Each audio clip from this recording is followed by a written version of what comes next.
রেজিস্টারটা আনতে বলো, এখনো ফোন করে আনতে হবে। যাই বলুক টিন শেড, আমরা তো দেখতেছি উনি ছাদ দিবে, একতলা হইলেও ছাদ দিবে, ঠিক আছে। এটার প্রেক্ষিতে আসলে ওনাকে নোটিশ দেওয়া হয়েছে। এখানে আসলে আমাদের এখান থেকেও টাকা চাওয়ার কোনো সুযোগ নেই। আর ইঞ্জিনিয়াররা যে কি বলতেছে, হয়তো ইঞ্জিনিয়ার তার কত ফি না বইলা এগুলো বলতেছে, হ্যাঁ, কারণ ড্রয়িং প্রিন্ট দিতে মিলাই সরকারি ব্যাংকের খরচ মিলাই ইঞ্জিনিয়ারের 15-20 হাজার টাকার মতো, 15,000-16,000 টাকা খরচ হবে। এটা পরিদর্শনে গেছে হচ্ছে শহীদুল। এটা সবগুলো নোটিশ, জিনিসটা বের করেন কি অবস্থা আছে।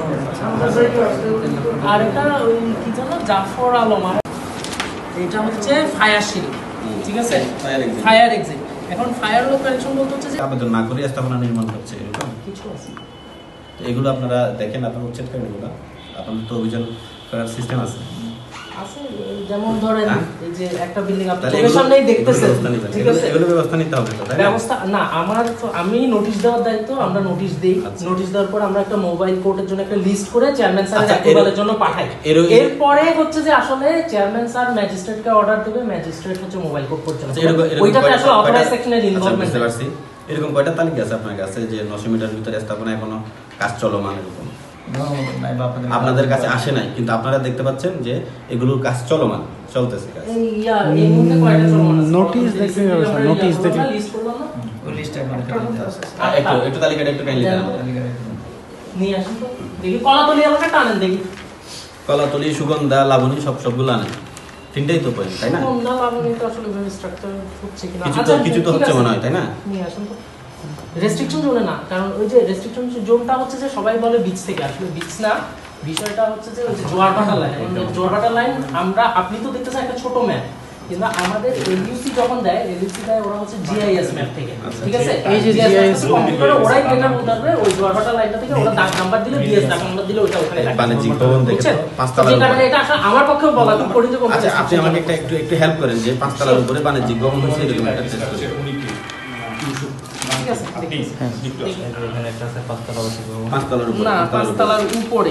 আচ্ছা, 6তলা বাণিজ্যিক, একটা 6তলা, এটা প্রফেশনাল অফিস। 8তলা বাণিজ্যিক আছে বঙ্গবন্ধু সড়ক, এই জানে আলম।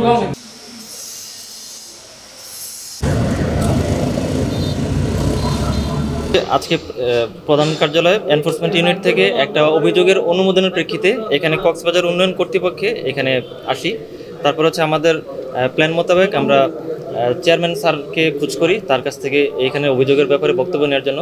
চেয়ারম্যান স্যারকে না পেয়ে পরবর্তীতে আমরা লেফটেন্যান্ট কর্নেল তাহসিন বিন আলম স্যারের কাছে যাই, ওনার রুমে যাই। ওনার রুমে গিয়ে তার কাছে এই অভিযোগগুলোর ব্যাপারে হচ্ছে বক্তব্য নেওয়ার চেষ্টা করি। তো উনি অফিসিয়ালি আমাদেরকে কিছু জানান নাই, আমরা মৌখিকভাবে তার কাছ থেকে বক্তব্য নিয়েছি। এখানে অভিযোগগুলো ছিল এরকম যে, অভিযোগগুলো সুনির্দিষ্টই ছিল। অভিযোগগুলো ছিল এরকম যে, এখানে কক্সবাজার উন্নয়ন কর্তৃপক্ষের যে অথরাইজড অফিসার রয়েছেন, তারা হচ্ছে এখানে ভবনের নকশা অনুমোদন দেওয়ার বিপরীতে গ্রাহকদের কাছ থেকে বা ভবন মালিকদের কাছ থেকে মোটা অঙ্কের চাঁদা দাবি করেন, ঘুষ দাবি করেন। আবার কোথাও কোথাও দেখা গেছে যে 5তলা ভবনের জায়গায় 6তলা ভবন বা 7তলা ভবন করে ফেলেছেন। এখানে তাদের থেকে কোনো প্রকার কোনো অবজেকশন আসে নাই, এটার কোনো পরিদর্শন হয় নাই। এরপর আবার অবৈধ স্থাপনাতে যে অভিযান চালানোর কথা ছিল, নোটিশ প্রদান করার কথা ছিল, তাদেরকে নোটিশ প্রদান করা হয় নাই। কিন্তু যারা ঘুষ দিতে রাজি নয়, এরকম অনেকের কাছে নোটিশ প্রদান করা হয়েছে, যেহেতু তারা ঘুষ দিতে অনিচ্ছুক ছিলেন আর কি। এটার দাবিতে আমরা এখানে আসি। তো এখানে লেফটেন্যান্ট কর্নেল তাহসিন বিন আলম স্যার জানান যে এখানে আসলে ঘুষ চাওয়ার কোনো সুযোগ নেই, কেউ যদি কোর্ট বেনে এই কাজগুলো করে থাকেন তাকে অনুমোদন দেওয়া হয়। এরপর পরবর্তীতে আমরা এখানে অথরাইজড অফিসারদের সাথে কথা বলে তাদের কাছ থেকে বিভিন্ন রেকর্ডপত্র নেওয়ার চেষ্টা করি, এবং ইনস্ট্যান্টলি হচ্ছে একজন অভিযোগকারী যিনি হচ্ছেন ভুক্তভোগী হিসেবে এখানে অভিযোগী উল্লেখ এসেছে, তার সাথে আমরা তার মধ্যে 3জনের সাথে সরাসরি কথা বলার চেষ্টা করি। একজনের ফোন নাম্বার আমরা বন্ধ পেয়েছি, আর একজনের ফাইল থেকে তার নাম্বার পাওয়া যায়নি, এবং আরেকজনকে ফোনে কল করে কথা বলার চেষ্টা করেছি। উনি আসলে পাবলিশ করেন নাই তার কাছ থেকে কে ঘুষ দাবি করেছেন বা চাঁদা দাবি করেছেন, এর নামটা প্রকাশ করতে চান নাই। তো আমরা এখন সকল রেকর্ডপত্র সংগ্রহ করার চেষ্টা করছি, এর মধ্যে কয়েকটা নিয়েছি। আমরা এই রেকর্ডপত্র যাচাই বাছাইয়ের মাধ্যমে আসলে বুঝতে পারবো, কারণ ঘুষ প্রমাণের দাবিটা তো হচ্ছে সরাসরি কাগজপত্রে থাকে না। কিন্তু তারপরও যদি কোনো অনিয়ম পাওয়া যায়, যে আবেদন করেছেন তিনি সব কিছু ঠিকঠাক থাকলেও আবেদনের প্রেক্ষিতে ভবন নির্মাণ করতে পারেন না, এরকম কোনো অভিযোগ যদি পাওয়া যায়, পরবর্তীতে এটা আমরা হচ্ছে এনকোয়ারির জন্য বা পুনরায় অনুসন্ধানের জন্য পাঠাবো আর কি। তো তো আমাদের আজকের ফাইন্ডিংস এই এতটুকুই আর কি। আমরা শীঘ্রই এই ব্যাপারে প্রতিবেদন দাখিল করব। চেয়ারম্যান স্যার অনুপস্থিত ছিলেন, আর এখানে ছিলেন যে কক্সবাজার উন্নয়ন কর্তৃপক্ষের সদস্য লেফটেন্যান্ট কর্নেল তাহসিন বিন আলম, উনি এখানের সদস্য। প্রথমে ওনার সাথে কথা বলেছি, যেহেতু আজকে উনি এখানের প্রধান অথরিটি। তারপর পরবর্তীতে হচ্ছে তানভীর সাহেব ছিলেন, আর এখানে অথরাইজড অফিসারদের মধ্যে ছিলেন মোহাম্মদ রিশাদুন নবী। এরপর হচ্ছে আরেকজন অথরাইজড অফিসার ছিলেন মোহাম্মদ নাসিরউদ্দিন, উনি আজকে অনুপস্থিত ছিলেন, যে কারণে ওনার সাথে কথা বলতে পারি নাই। এরপর ছিলেন ডেভিড চাকমা ছিলেন, আর 5 জন পরিদর্শক ছিলেন, আর এখানে অফিসের স্টাফ যারা ছিলেন, যারা আমাদেরকে কাগজপত্র শো করেছেন, রেকর্ডপত্রগুলো শো করেছেন, তারা এখানে ছিলেন।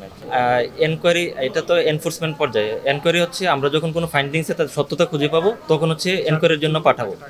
তবে আমরা রেকর্ডপত্র বিবেচনায় যদি দেখি যে এখানে সংশ্লিষ্ট কারো বক্তব্য নেওয়া প্রয়োজন, এবং আজকে যিনি অনুপস্থিত ছিলেন তাকে সহ, এবং যারা উপস্থিত ছিলেন তাকে সহ হচ্ছে আমরা এখান থেকে নোটিশ পাঠাবো, পাঠিয়ে হচ্ছে বক্তব্য নিব। এটা অপরাধের পর্যায়ে পড়ে। যদি এরকম হয় যে বিধিমালা অনুযায়ী, ককের যে গাইডলাইন আছে, নির্দেশমালা অনুযায়ী সি বিচের 300 মিটারের ভিতরে কোনো ভবন নির্মাণ করতে পারবে না, এবং এটার দায়িত্ব হচ্ছে কক্সবাজার উন্নয়ন কর্তৃপক্ষের, অনুমোদন দেওয়ার কক্সবাজার উন্নয়ন কর্তৃপক্ষের দায়িত্ব, তাহলে হচ্ছে তারা অবশ্যই এটা দোষী। এবং এটা আমরা হচ্ছে ম্যানুয়াল দেখে এবং হচ্ছে ওইখানে সরেজমিনে পরিদর্শন করে যাচাই করে যদি এটা পাই, তাহলে হচ্ছে তারা অবশ্যই দোষী।